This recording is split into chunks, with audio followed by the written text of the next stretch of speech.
இனிமையான நண்பர்களே, அன்புள்ளம் கொண்ட நெஞ்சங்களே, அனைவருக்கும் வணக்கம். தமிழக வெற்றி கழக ஆட்சி அமைந்ததற்கு பிறகு தமிழக வெற்றி கழகத்தின் முதல் பட்ஜெட்டை சட்டமன்றத்தில் தாக்கல் செய்தார்கள்.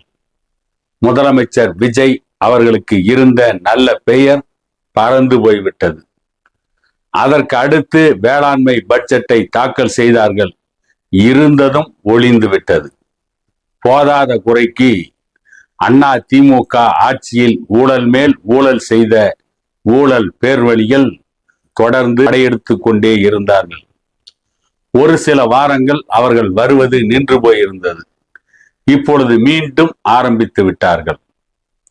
வேளாண்மை பட்ஜெட்டை தாக்கல் செய்து முடித்தவுடன் அமைச்சர் புஸ்ஸி ஆனந்த் இருக்கின்ற அவருடைய அலுவலக அறையில் அண்ணா திமுகவின் முன்னாள் அமைச்சர்கள் சி.வி. சண்முகம், எஸ்.பி. வேலுமணி, இவர்களோடு இப்போதைய சட்டமன்ற உறுப்பினர் கே.பி. அன்பழகன், ஆக மொத்தத்தில் இவர்கள் 3 பேரும் இப்பொழுது அண்ணா திமுகவின் சட்டமன்ற உறுப்பினர்கள். இவர்கள் புஸ்ஸி ஆனந்தை போய் சந்தித்து பேசியிருக்கிறார்கள். என்ன பேசியிருப்பார்கள்? வடிவேலு ஒரு படத்தில் சொன்னதை போல இவர்கள், ஐயா, எப்படியாவது எங்களை உங்க கட்சியில சேர்த்துக்குங்க, நாங்க சட்டமன்ற உறுப்பினர் பதவியை கூட ராஜினாமா பண்ணிடுறோம், ராஜினாமா பண்ணிட்டு உங்க கட்சியில சேர்ந்துடுறோம், இடைத்தேர்தலில் சீட்டு கொடுத்து மீண்டும் எங்களை சட்டமன்ற உறுப்பினராக்கி இலாக்கா இல்லாத ஒரு அமைச்சராகவாவது நியமித்து விடுங்கள். எப்படி சில IAS அதிகாரிகளை சில காலம் காத்திருப்போர் பட்டியலில் வைக்கிறோமோ, அதை போல அமைச்சர்கள் என்று சொல்லி எங்களையும் காத்திருப்போர் பட்டியலில் கூட நீங்கள் வைத்துக் கொள்ளலாம்.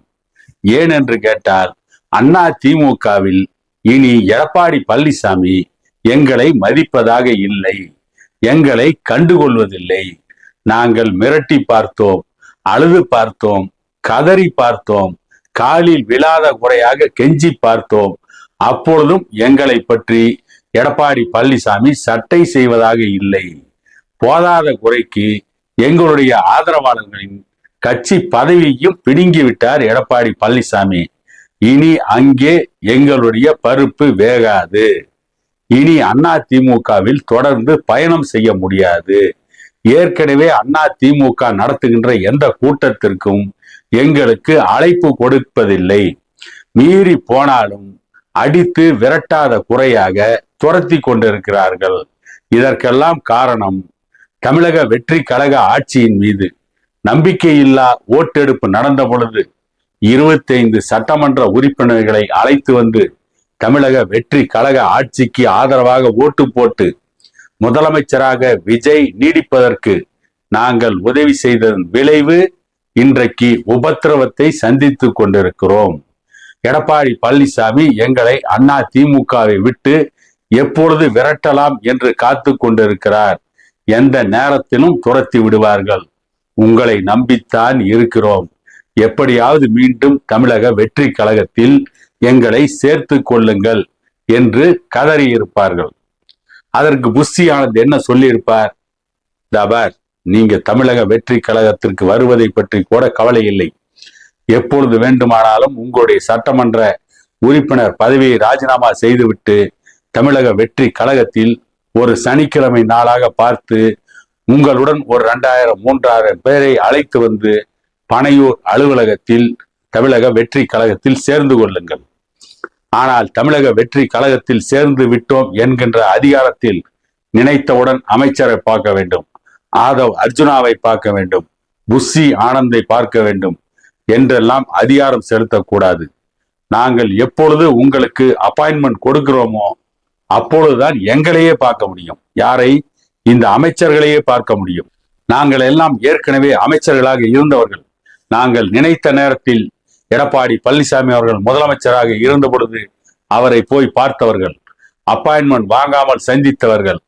ஆகவே அப்படித்தான் இங்கேயும் நினைத்த நேரத்தில் முதலமைச்சர் விஜய் அவர்களை பார்க்க வேண்டும் என்று நீங்கள் எக்காரணம் கொண்டும் நினைக்க கூடாது. அப்படி நினைப்பதாக இருந்தால் நீங்கள் இந்த கட்சிக்கு வர வேண்டிய அவசியமே இல்லை.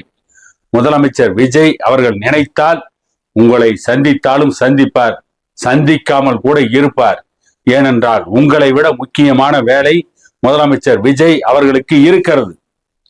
சினிமா துறையில் அவரோடு வேலை செய்தவர்கள், அவரோடு இணைந்து பணியாற்றியவர்கள், அவர்கள் வந்தால் மட்டும்தான் உடனடியாக முதலமைச்சர் அவர்களை சந்தித்து அவர்களோடு செல்ஃபி எடுத்துக் கொள்வார்.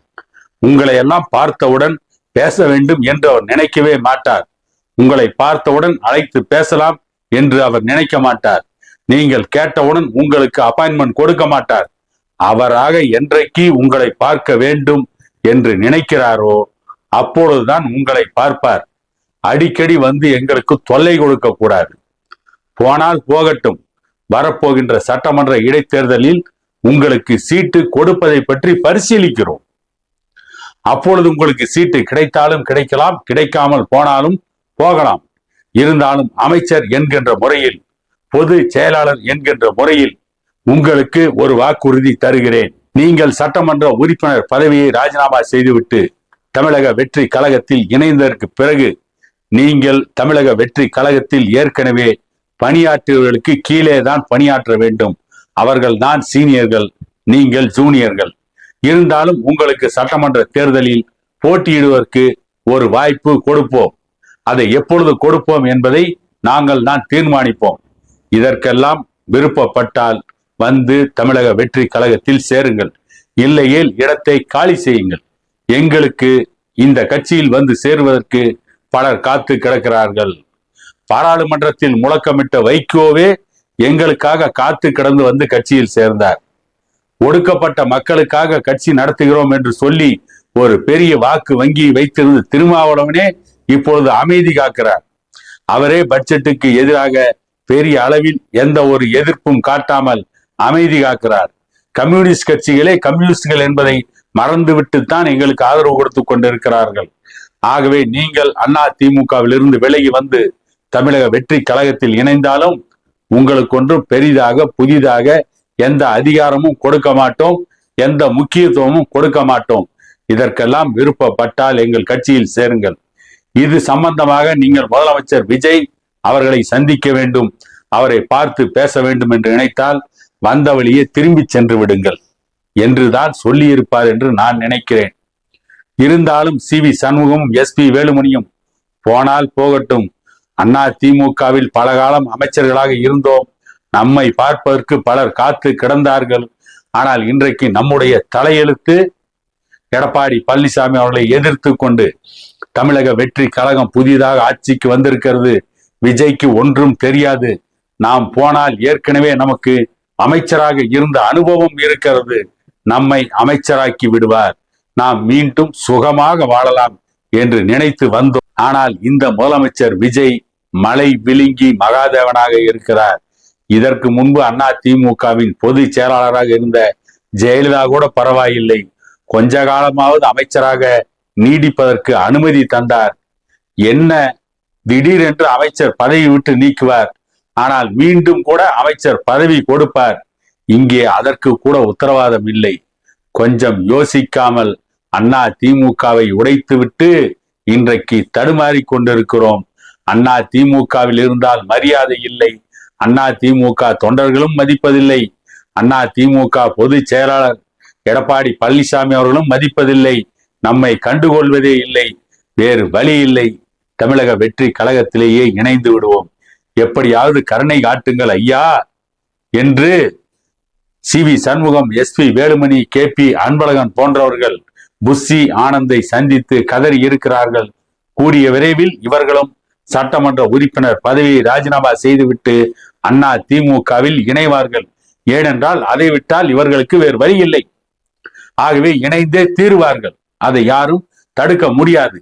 இணைந்து அதற்கு பிறகு கடம்பூர் ராஜுவை போல இவர்களும் புலம்பிக் கொண்டிருப்பார்கள்.